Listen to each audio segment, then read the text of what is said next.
Hi guys, ayan guys, magluto tayo ng ginisang spinach.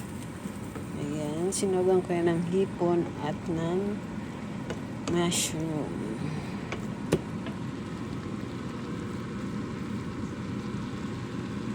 Siyempre, ang kapartner niyan ay homemade tocino nga guys. Luto na yan at ni-off ko na ang apoy at magluluto naman ako ng tocino.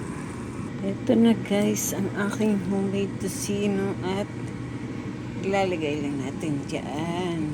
Walang tubig dahil magtutubig naman yan. Wala mo nang, ayan, naka-frozen pa siya.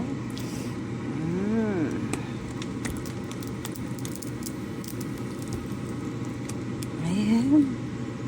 Ilagay na nga natin lahat para magtutubig naman ito eh.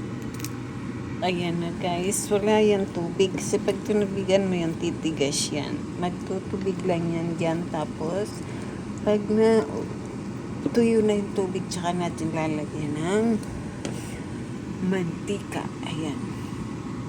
Ayan guys, hindi ko yan nilagyan tubig. Kusa lang siyang magtutubig, kaya hindi dapat lagyan. Tapos pag natuyo na yan, tsaka natin lalagyan ng mantika.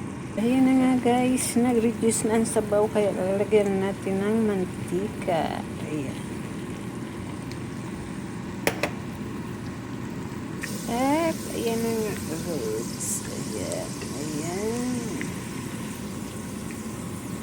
Kukuhain na natin at luto na yan.